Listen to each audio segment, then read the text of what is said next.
प्रकरण क्रमांक 2. आज आपण बघणार आहोत पूर्णांक संख्यांचा गुणाकार आणि भागाकार.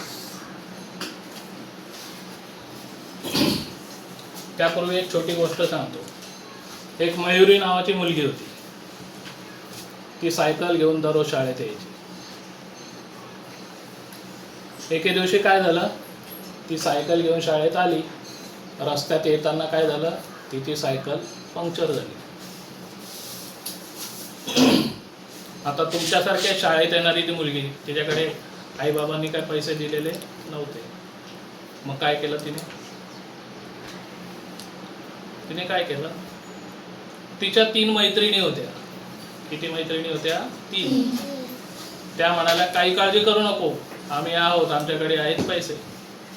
आणि मग त्या 3 आणि 4थी मयुरी असे गेले पंक्चरच्या दुकानात. पंक्चरवाल्याने पंक्चर काढलं आणि पैसे विचारल्यावर किती म्हटले?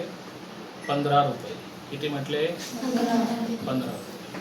मग आता तिच्याकडे काहीच पैसे नव्हते. मग तिने काय केलं, तिच्या 3 मैत्रिणींकडनं 5 रुपये घेतले. मयुरीने काय केलंय,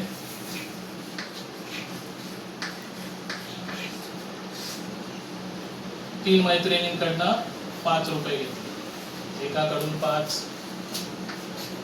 दुसरीकडून 5 आणि तिसरीकडून 5. असे किती रुपये झाले तिथे?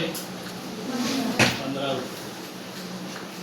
आता मला सांगा, हे 15 रुपये मयुरीचे आहेत का? तू पण आणलाय?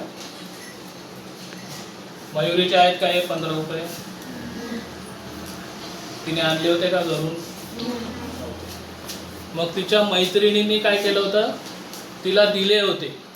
पहिल्या मैत्रिणीने 5 रुपये दिले, दुसऱ्या मैत्रिणीने 5, तिसऱ्या मैत्रिणीने 5, असे तिघींचे मिळून किती रुपये झाले? 15 रुपये ते पंक्चरवाल्याला दिले. आता तिच्याकडे पैसे नव्हते, तरी पण पंक्चरवाल्याचे पैसे दिले गेले ना.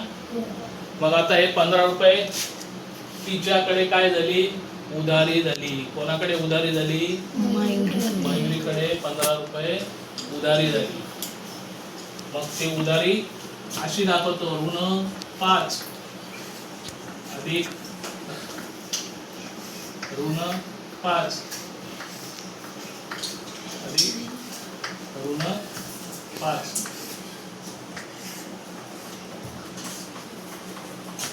असे मिळून झाले तिच्याकडे ऋण 15 रुपये. याला वजा नाही म्हणायचं, याला ऋण संख्या म्हणायचं. काय म्हणायचं याला? ऋण संख्या. ऋण 15 तिच्याकडचे नव्हते, मैत्रिणींकडनं घेऊन तिने ते पंक्चरवाल्याला दिले. ते ऋण 15. ऋण म्हणजे कर्ज झालं तिच्याकडे. मग दुसरा दिवस उजाडला. घरून येतानाच तिने 5-5 रुपयाचे कॉईन आणले आणि काय केलं, तिच्या 3 मैत्रिणींना ते देऊन टाकले.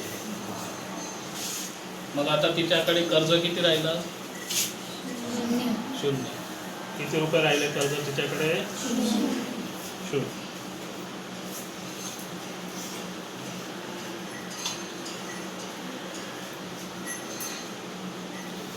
कर्ज देऊन टाकणे म्हणजे मिळवणे होय. कर्ज देऊन टाकणे म्हणजे पैसे मिळवणे होय. आता या क्रिया करण्यासाठी पाढे देखील तयार केले आहे. आता पूर्णांक संख्यांचे गुणाकार आपण अभ्यासू. म्हणजेच काय होईल, ऋण संख्या, धन संख्या आणि शून्य मिळून जो संख्यांचा समूह तयार होतो त्या संख्यांचे आपण गुणाकार बघूया. आता इथे आपण गुणाकार पाहूया.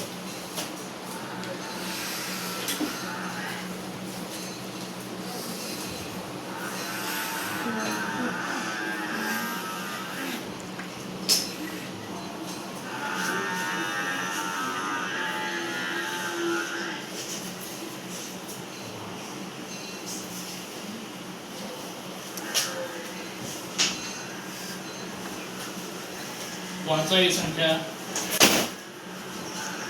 संख्या वाचा.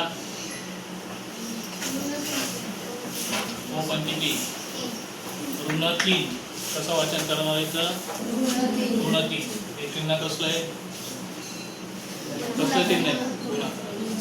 आता किती येईल उत्तर इथे? किती येईल? 12 आहे. पण याचं चिन्ह काय राहणार आहे? ऋण राहणार आहे. काय चिन्ह राहणार आहे? आता दुसरं उदाहरण, संख्या वाचायची. ऋण 5 गुणिले 6 किती येईल उत्तर? 30. पण चिन्ह कोणतं राहणार?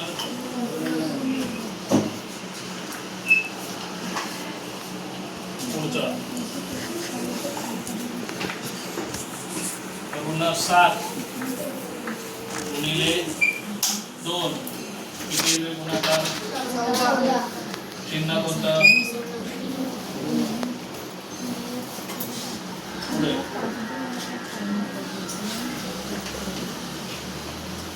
संख्या वाचायचे. 8 गुणिले ऋण 7 किती येईल उत्तर? चिन्ह कोणतं येईल?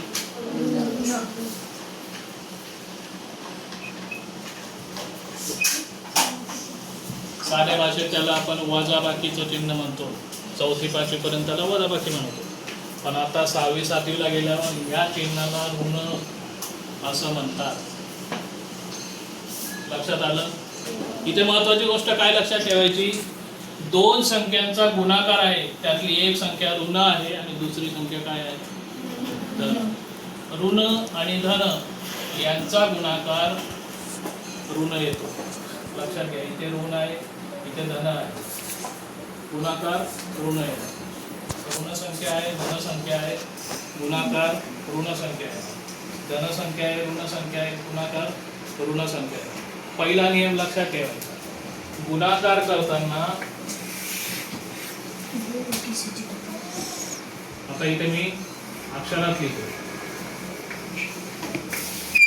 ऋण संख्या गुणिले धन संख्या बरोबर उत्तर काय येणार आहे?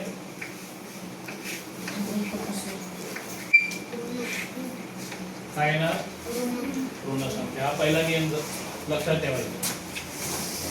2 संख्यांमधली एक संख्या ऋण असेल तर त्यांचा गुणाकार केल्याच्या नंतर जे उत्तर येईल त्याच्या पुढे चिन्ह कसलं लिहायचं आहे? ऋण लिहायचं. पुढे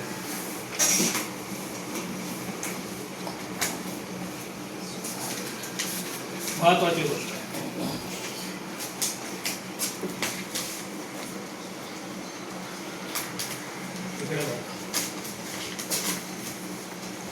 ऋण 7 गुणिले 0 याचा गुणाकार किती येऊ शकतोय?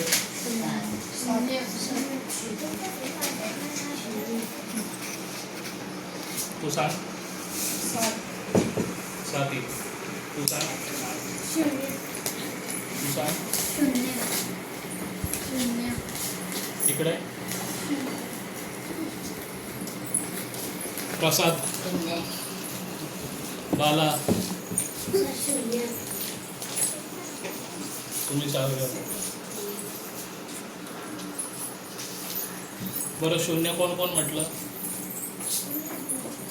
सांगायचंय मला काय कारण आहे?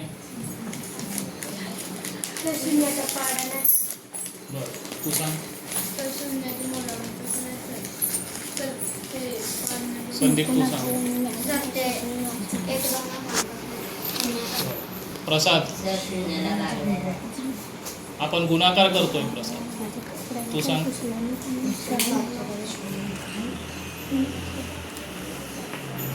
नियम असा आहे, कोणतीही संख्या किती मोठी संख्या असू दे, बसा, कोणतीही मोठी संख्या असू दे, त्याला जर 0ने गुणलं तर उत्तर 0 येणार. किती मोठी संख्या असली तरी. स्कॉलरशिपच्या परीक्षेमध्ये तुम्हाला असा मुद्दाम एक प्रश्न येतो, एक संख्या दिली जाते, गुणाकारात 0 असते, त्याचं उत्तर डोळे दाखवून काय लिहायचंय? शून्य. काय लिहायचंय? म्हणजे नियम काय तयार झाला? कोणत्याही संख्येला शून्याने गुणलं, मग ती ऋण असो की धन असो,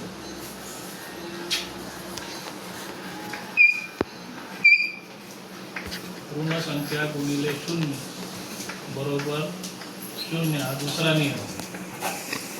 तिसरा नियम लगेच, धन संख्या जरी असली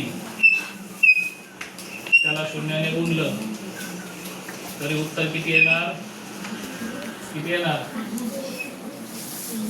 बोला. किती मोठी संख्या असली त्याला शून्याने गुणलं की उत्तर काय येणार? आतापर्यंत आपण 3 नियम बघून झाले आपले. एक संख्या ऋण असेल, दुसरी संख्या धन असेल आणि त्यांचा गुणाकार असेल तर येणारं उत्तर हे ऋण असतं. दुसरा आपण बघितला, ऋण संख्येला शून्याने गुणलं उत्तर शून्य येणार, धन संख्येला शून्याने गुणलं उत्तर शून्य येणार. लक्षात आले 3 नियम. पुढे बघू.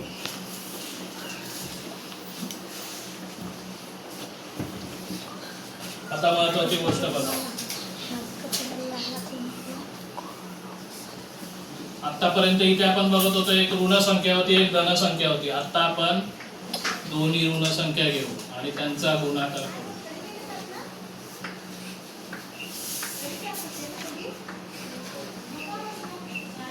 दोन्ही ठिकाणी ऋण संख्या आहे बरोबर. आपल्या नेहमीच्या पद्धतीने आपण आधी उत्तर काढू. 7 चा पाढा 6 पर्यंत किंवा 6 चा पाढा 7 पर्यंत किती येणार? 42. याचं चिन्ह काय येणार? चिन्ह काय येणार?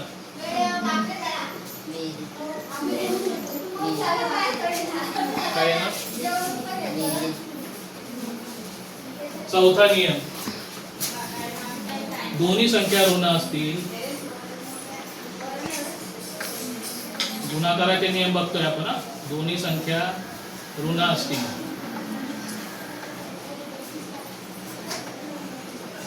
तर येणारा गुणाकार हा धन संख्या असेल. धन संख्येला आपण बेरजेचं चिन्ह देतोय का? नाही. धन संख्याला इथे पण बघा, ही धन संख्या, बेरजेचं चिन्ह दिलंय का याच्या पुढे? ही धन संख्या दिलं का बेरजेचं चिन्ह?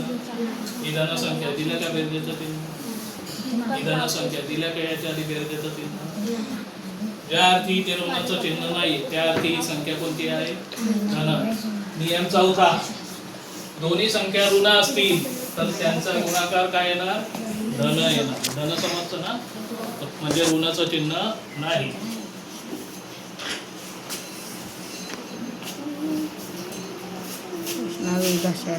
कशाला बोलतेस? आता हे तर तुम्हाला माहितच आहे. दोन्ही धन संख्या असल्यास तर काय येणार आहे? गुणाकार सारखा. आपण धन करू न, धन येणार तर ऋण येणार, म्हणजे धन येणार ना. दोन्ही धन संख्या त्यांचा गुणाकार धनच येणार. पाचवा, पहिली संख्या धन गुणिले दुसरी संख्या पण